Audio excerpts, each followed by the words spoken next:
करते हुए आज पावन के अवसर पर दुनिया के प्रकाश स्तंभ तथागत बुद्ध को श्रद्धासुमन अर्पित करते हुए भारत रत्न बोधिसत्व बाबा साहब डॉक्टर B.R. अम्बेडकर को श्रद्धासुमन अर्पित करते हुए बहुजन समाज में जन्मे सभी सद्गुरुओं को श्रद्धासुमन अर्पित करते हुए नमन करता हूँ कि जो बहुजन समाज में जन्मे हमारे महापुरुषों ने जो अपना त्याग बलिदान और समर्पण दिया है, आज हम सभी लोग उनके त्याग समर्पण और उनके संघर्ष को पढ़ लिया जाए। निश्चित रूप से हमारा जो अधूरा मिशन है, जो बाबा साहब का अधूरा मिशन है, निश्चित रूप से पूरा हो सकता है। धन्य है माननीय कांशीराम साहब, जिन्होंने हम सभी को खड़ा होने का और बोलने के लिए, समाज को जागरूक करने के लिए बामसेक और DS4 का मिशन चला करके हम सभी लोगों को आज ऐसे जगह पर खड़ा किया है कि आज हम लोग बोलने के लिए तैयार हैं। ऐसे महापुरुष देश में जन्मे सभी का मैं श्रद्धा सुमन अर्पित करते हुए नमन करता हूँ। और आज के इस पावन अवसर पर तथागत बुद्ध की जो वाणी थी, करुणा, मैत्री, भाईचारा, न्याय, आज भी बाबा साहब के संविधान में सारे प्रेम्बुल में उद्धृत किया गया है। लेकिन आज भी हमारा समाज जो 85% समाज है, आज भी बाबा साहब के संविधान को घर घर में रखने का काम नहीं किया। ये हमारे समाज के जो प्रबुद्ध लोग हैं, डॉक्टर, इंजीनियर, वकील, जज, कलेक्टर, अगर आज़ादी के 74 वर्ष बीतने के बाद भी अगर हर घरों में संविधान पहुंचा होता तो निश्चित रूप से बाबा साहब के सारे अधिकार को जानने का हर व्यक्ति, हर भारत का नागरिक जानता। यह दुखद स्थिति है कि हर घरों में संविधान नहीं। इसलिए हिंदू धर्म के जो 33 करोड़ देवी देवताओं का अवतार हुआ है, जो मनुवादी व्यवस्था, जो ब्राह्मणवादी व्यवस्था के तहत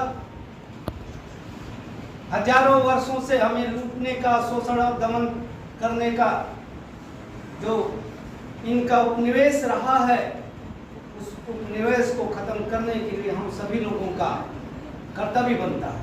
साथ ही साथ बाबा साहब डॉक्टर अम्बेडकर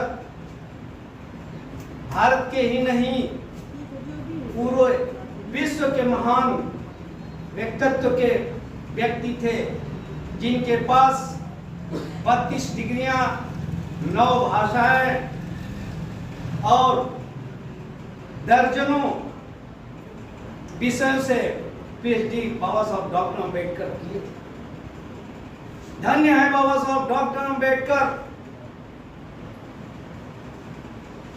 अमेरिका का राष्ट्रपति बराक ओबामा भारत में आता है तो कहता है कि अगर बाबा साहब डॉक्टर अम्बेडकर अमेरिका में पैदा हुआ होते तो मैं सूर्य से भी बड़ा देवता के रूप में मैं मानता। लेकिन आज भारत के लोग बाबा साहब की विचारधारा को पढ़ने से कतरा है। बाबा साहब ने 14 अक्टूबर 1956 में कहा था कि मैं हिंदू धर्म में जन्म लिया हूं, यह मेरे बस की बात नहीं थी, लेकिन यह मेरे बस की बात है कि मैं हिंदू धर्म में नहीं रहूंगा, यह मेरे बस की बात है।